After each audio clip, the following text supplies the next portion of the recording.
दया दृष्टि कर हृदय में भव भक्ति उपजाओ।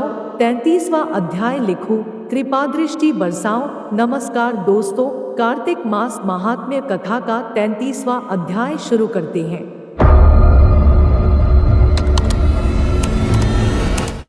सूची ने कहा, इस प्रकार अपनी अत्यंत प्रिय सत्यभामा को यह कथा सुनाकर भगवान श्री कृष्ण संध्योपासना करने के लिए माता के घर में गए। यह कार्तिक मास का व्रत भगवान विष्णु को अति प्रिय है तथा भक्ति प्रदान करने वाला है। रात्रि जागरण, प्रातः काल का स्नान, तुलसी वट सिंचन, उद्यापन और दीपदान, यह 5 कर्म भगवान विष्णु को प्रसन्न करने वाले हैं, इसलिए इनका पालन अवश्य करना चाहिए। ऋषि बोले, भगवान विष्णु को प्रिय, अधिक फल की प्राप्ति कराने वाले, शरीर के प्रत्येक अंग को प्रसन्न करने वाले कार्तिक महात्म्य आपने हमें बताया। यह मोक्ष की कामना करने वालों अथवा भोग की इच्छा रखने वाले मनुष्यों को यह व्रत अवश्य ही करना चाहिए। इसके अतिरिक्त हम आपसे एक बात पूछना चाहते हैं कि यदि कार्तिक मास का व्रत करने वाला मनुष्य किसी संकट में फंस जाए, या वह किसी वन में हो, या व्रती किसी रोग से ग्रस्त हो जाए, तो उस मनुष्य को कार्तिक व्रत को किस प्रकार करना चाहिए? क्योंकि कार्तिक व्रत भगवान विष्णु को अत्यंत प्रिय है और इसे करने से मुक्ति एवं भक्ति प्राप्त होती है, इसलिए इसे छोड़ना नहीं चाहिए। श्री सूत जी ने इसका उत्तर देते हुए कहा, यदि कार्तिक का व्रत करने वाला मनुष्य किसी संकट में फंस जाए तो वह हिम्मत करके भगवान शंकर या भगवान विष्णु के मंदिर जो भी पास हो उसमें जाकर रात्रि जागरण करे। यदि व्रती घने वन में फंस जाए तो फिर पीपल के वृक्ष के नीचे या तुलसी के वन में जाकर जागरण करे। भगवान विष्णु की प्रतिमा के सामने बैठकर विष्णु जी का कीर्तन करे। ऐसा करने से सहस्त्रों गायों के दान के समान फल की प्राप्ति होती है। जो मनुष्य विष्णु जी के कीर्तन में बाजा बजाता है उसे वाजपेय यज्ञ के समान फल की प्राप्ति होती है, और हरि कीर्तन में नृत्य करने वाले मनुष्यों को सभी तीर्थों में स्नान करने का फल प्राप्त होता है। किसी संकट के समय या रोगी हो जाने और जल न मिल पाने की स्थिति में केवल भगवान विष्णु के नाम मात्र से मार्जन ही कर ले। यदि उद्यापन न कर सके तो व्रत की पूर्ति के लिए केवल ब्राह्मणों के प्रसन्न होने के कारण विष्णु जी प्रसन्न रहते हैं। यदि मनुष्य दीपदान करने में असमर्थ हो तो दूसरे की दीप की वायु आदि से भली भांति रक्षा करे। यदि तुलसी का पौधा समीप न हो तो वैष्णव ब्राह्मण की ही पूजा कर ले, क्योंकि भगवान विष्णु सदैव अपने भक्तों के समीप रहते हैं। इन सबके न होने पर कार्तिक का व्रत करने वाला मनुष्य ब्राह्मण, गौ, पीपल और वटवृक्ष की श्रद्धा पूर्वक सेवा करे। शौनक आदि ऋषि बोले, आपने गौ तथा ब्राह्मणों के समान पीपल और वट वृक्षों को बताया है, और सभी वृक्षों में पीपल तथा वट वृक्ष को ही श्रेष्ठ कहा है। इसका कारण बताइए। सूची बोले, पीपल भगवान विष्णु का और वट भगवान शंकर का स्वरूप है। पलाश ब्रह्मा जी के अंश से उत्पन्न हुआ है। जो कार्तिक मास में उसके पत्तल में भोजन करता है वह भगवान विष्णु के लोक में जाता है। जो इन वृक्षों की पूजा, सेवा एवं दर्शन करते हैं उनके सभी पाप नष्ट हो जाते हैं। ऋषियों ने पूछा, हे प्रभु, हम लोगों के मन में एक शंका है कि ब्रह्मा, विष्णु और शंकर वृक्ष स्वरूप क्यों हुए? कृपया आप हमारी इस शंका का निवारण कीजिए। सूची बोले, प्राचीन काल में भगवान शिव तथा माता पार्वती विहार कर रहे थे। उस समय उनके विहार में विघ्न उपस्थित करने के उद्देश्य से अग्निदेव ब्राह्मण का रूप धारण करके वहां पहुंचे। विहार के आनंद के वशीभूत हो जाने के कारण कुपित होकर माता पार्वती ने सभी देवताओं को शाप दे दिया। माता पार्वती ने कहा, हे देवताओं, विश्व सुख से कीट पतंगे तक अनभिज्ञ नहीं है। आप लोगों ने देवता होकर भी उसमें विघ्न उपस्थित किया है, इसलिए आप सभी वृक्ष बन जाओ। सूची बोले, इस प्रकार कुपित पार्वती जी के शाप के कारण समस्त देवता वृक्ष बन गए। यही कारण है कि भगवान विष्णु पीपल और शिवजी वट वृक्ष हो गए। इसलिए भगवान विष्णु का शनिदेव के साथ योग होने के कारण केवल शनिवार को ही पीपल को छूना चाहिए, अन्य किसी भी दिन नहीं छूना चाहिए। ऋषियों ने पूछा, हे सूत जी, पीपल के वृक्ष की शनिवार के अलावा सप्ताह के शेष दिनों में पूजा क्यों नहीं की जाती? सूची बोले, हे ऋषियों, समुद्र मंथन करने से देवताओं को जो रत्न प्राप्त हुए, उनमें से देवताओं ने लक्ष्मी और कौस्तुभमणि भगवान विष्णु को समर्पित कर दी थी। जब भगवान विष्णु लक्ष्मी जी से विवाह करने के लिए तैयार हुए तो लक्ष्मी जी बोली, हे प्रभु, जब तक मेरी बड़ी बहन का विवाह नहीं हो जाता तब तक मैं छोटी बहन आपसे किस प्रकार विवाह कर सकती हूँ। इसलिए आप पहले मेरी बड़ी बहन का विवाह करा दे, उसके बाद आप मुझसे विवाह कीजिए। यही नियम है जो प्राचीन काल से चला आ रहा है। सूची ने कहा। लक्ष्मी जी के मुख से ऐसे वचन सुनकर भगवान विष्णु ने लक्ष्मी जी की बड़ी बहन का विवाह उद्दालक ऋषि के साथ संपन्न करा दिया। लक्ष्मी जी की बड़ी बहन अलक्ष्मी जी बड़ी कुरूप थी। उसका मुख बड़ा, दांत चमकते हुए, उसकी देह वृद्धा की भांति, नेत्र बड़े बड़े और बाल रुखे थे। भगवान विष्णु द्वारा आग्रह किए जाने पर ऋषि उद्दालक उससे विवाह करके उसे वेद मंत्रों की ध्वनि से गुंजाते हुए अपने आश्रम ले आए। वेद ध्वनि से गुंजित हवन के पवित्र धुने से सुगंधित उस ऋषि के सुंदर आश्रम को देखकर अलक्ष्मी को बहुत दुख हुआ। वह महर्षि उद्दालक से बोली, चूंकि इस आश्रम में वेद ध्वनि गूंज रही है, इसलिए यह स्थान मेरे रहने योग्य नहीं है, इसलिए आप मुझे यहाँ से अन्यत्र ले चलिए। उसकी बात सुनकर महर्षि उद्दालक बोले, तुम यहाँ क्यों नहीं रह सकती, और तुम्हारे रहने योग्य अन्य कौन सा स्थान है वह भी मुझे बताओ।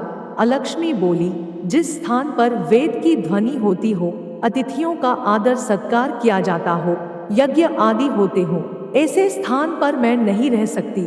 जिस स्थान पर पति पत्नी आपस में प्रेम से रहते हो, पितरों के निमित्त यज्ञ होते हो, देवताओं की पूजा होती हो, उस स्थान पर भी मैं नहीं रह सकती। जिस स्थान पर वेदों की ध्वनि न हो, अतिथियों का आदर सत्कार न होता हो, यज्ञ न होते हो, पति पत्नी आपस में क्लेश करते हो, पूज्य वृद्धों, सत्पुरुषों तथा मित्रों का अनादर होता हो, जहाँ दुराचारी, चोर, परस्त्रीगामी मनुष्य निवास करते हो, जिस स्थान पर गायों की हत्या की जाती हो, मद्यपान, ब्रह्महत्या आदि पाप होते हो, ऐसे स्थानों पर मैं प्रसन्नता पूर्वक निवास करती हूँ। सूची बोले, अलक्ष्मी के मुख से इस प्रकार के वचन सुनकर उद्दालक का मन खिन्न हो गया। वह इस बात को सुनकर मौन हो गए। थोड़ी देर बाद वे बोले कि ठीक है, मैं तुम्हारे लिए ऐसा स्थान ढूंढ दूंगा। जब तक मैं तुम्हारे लिए ऐसा स्थान न ढूंढ लूं, तब तक तुम इसी पीपल के नीचे चुपचाप बैठी रहना। महर्षि उद्दालक उसे पीपल के वृक्ष के नीचे बैठाकर उसके रहने योग्य स्थान की खोज में निकल पड़े। परंतु जब बहुत समय तक प्रतीक्षा करने पर भी वे वापस नहीं लौटे तो अलक्ष्मी विलाप करने लगी। जब वैकुंठ में बैठी लक्ष्मी जी ने अपनी बहन अलक्ष्मी का विलाप सुना तो वे व्याकुल हो गई। वे दुखी होकर भगवान विष्णु से बोली, हे प्रभु, मेरी बड़ी बहन पति द्वारा त्यागे जाने पर अत्यंत दुखी है। यदि मैं आपकी प्रिय पत्नी हूँ तो आप उसे आश्वासन देने के लिए उसके पास चलिए। लक्ष्मी जी की प्रार्थना पर भगवान विष्णु लक्ष्मी जी सहित उस पीपल के वृक्ष के पास गए जहाँ अलक्ष्मी बैठकर विलाप कर रही थी। उसको आश्वासन देते हुए भगवान विष्णु बोले, हे अलक्ष्मी, तुम इसी पीपल के वृक्ष की जड़ में सदैव के लिए निवास करो, क्योंकि इसकी उत्पत्ति मेरे ही अंश से हुई है और इसमें सदैव मेरा ही निवास रहता है। प्रत्येक वर्ष गृहस्थ लोग तुम्हारी पूजा करेंगे और उन्हीं के घर में तुम्हारी छोटी बहन का वास होगा। स्त्रियों को तुम्हारी पूजा विभिन्न उपहारों से करनी चाहिए। मनुष्यों को पुष्प, धूप, दीप, गंध आदि से तुम्हारी पूजा करनी चाहिए, तभी तुम्हारी छोटी बहन लक्ष्मी उन पर प्रसन्न होगी। सूची बोले, ऋषियों, मैंने आपको भगवान श्री कृष्ण, सत्यभामा तथा पृथु नारद का संवाद सुना दिया है, जिसे सुनने से ही मनुष्य के समस्त पापों का नाश हो जाता है और अंत में वैकुंठ को प्राप्त करता है। यदि अब भी आप लोग कुछ पूछना चाहते हैं तो अवश्य पूछिए, मैं उसे अवश्य कहूँगा। सूची के वचन सुनकर शौनक आदि ऋषि थोड़ी देर तक प्रसन्नचित्त वहीं बैठे रहे। तत्पश्चात वे लोग बद्रीनारायण जी के दर्शन हेतु चल दिए। जो मनुष्य इस कथा को सुनता या सुनाता है उसे इस संसार में समस्त सुख प्राप्त होते हैं। इतनी कथा सुनकर सभी ऋषि सूत जी से बोले, हे सूत जी, अब आप हमें तुलसी विवाह की विधि बताइए। सूत जी बोले, कार्तिक शुक्ला नवमी को द्वापर युग का आरंभ हुआ है, अतः यह तिथि दान और उपवास में क्रमशः पूर्वान व्यापिनी तथा परान व्यापिनी हो तो ग्राह्य है। इस तिथि को नवमी से एकादशी तक मनुष्य शास्त्रोक्त विधि से तुलसी के विवाह का उत्सव करे तो उसे कन्यादान का फल प्राप्त होता है। पूर्वकाल में कनक की पुत्री किशोरी ने एकादशी तिथि में संध्या के समय तुलसी की वैवाहिक विधि संपन्न की, इससे वह किशोरी वैधव्य दोष से मुक्त हो गई। अब मैं उसकी विधि बतलाता हूँ। 1 तोला सुवर्ण की भगवान विष्णु की सुंदर प्रतिमा तैयार कराए, अथवा अपनी शक्ति के अनुसार आधे या चौथाई तोले की ही प्रतिमा बनवा ले। फिर तुलसी और भगवान विष्णु की प्रतिमा में प्राण प्रतिष्ठा करके षोडशोपचार से पूजा करें। पहले देश काल का स्मरण करके गणेश पूजन करें, फिर पुण्याहवाचन कराकर नांदी श्राद्ध करें।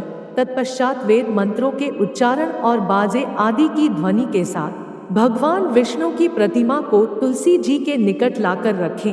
प्रतिमा को वस्त्रों से आच्छादित करना चाहिए। उस समय भगवान का आवाहन करें, भगवान केशव आइए देव, मैं आपकी पूजा करूंगा, आपकी सेवा में तुलसी को समर्पित करूंगा, आप मेरे संपूर्ण मनोरथों को पूर्ण करें। इस प्रकार आवाहन के पश्चात 3 बार अर्घ्य, पाद्य और विष्टर का उच्चारण करके इन्हें बारी बारी से भगवान को समर्पित करें। फिर आचमनीय पद का 3 बार उच्चारण करके भगवान को आचमन कराएं। इसके बाद कांस्य के बर्तन में दही, घी और मधु रखकर उसे कांस्य के पात्र से ही ढक दें तथा भगवान को अर्पण करते हुए इस प्रकार कहें, वासुदेव आपको नमस्कार है, यह मधु पर ग्रहण कीजिए। तदंतर हरित रालेपन और अभ्यंग कार्य संपन्न करके गोधूली की वेला में तुलसी और विष्णु का पूजन पृथक पृथक करना चाहिए। दोनों को एक दूसरे के सम्मुख रखकर मंगल पाठ करें। जब भगवान सूर्य कुछ कुछ दिखाई देते हो तब कन्यादान का संकल्प करें। अपने गोत्र और प्रवर का उच्चारण करके आदि की 3 पीढ़ियों का भी आवर्तन करें।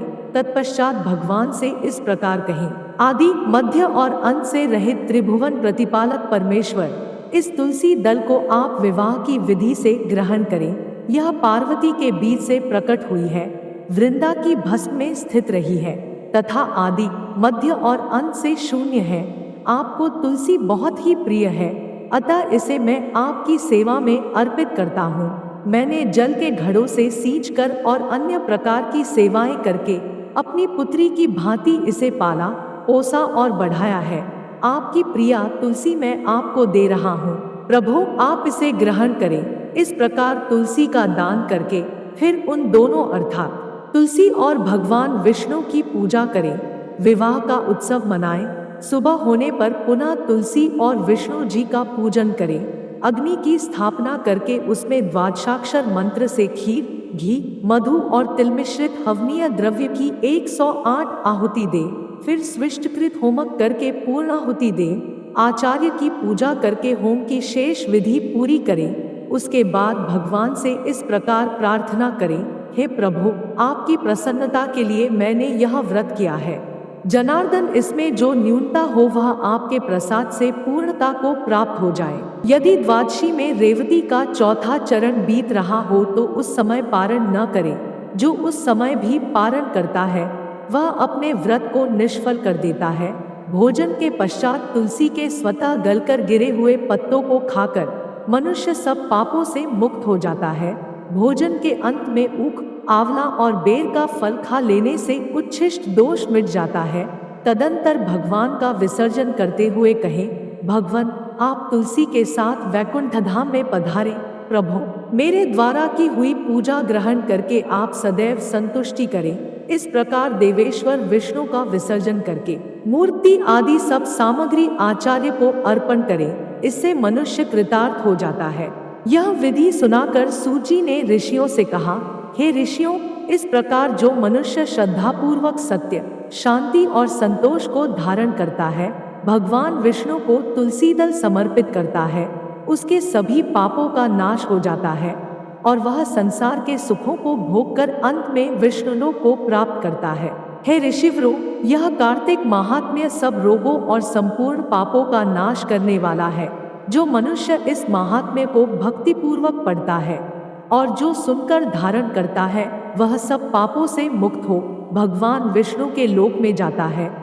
जिसकी बुद्धि खोटी हो तथा जो श्रद्धा से हीन हो, ऐसे किसी भी मनुष्य को यह महात्म्य नहीं सुनाना चाहिए। इति श्री कार्तिक मास महात्म्य समाप्त।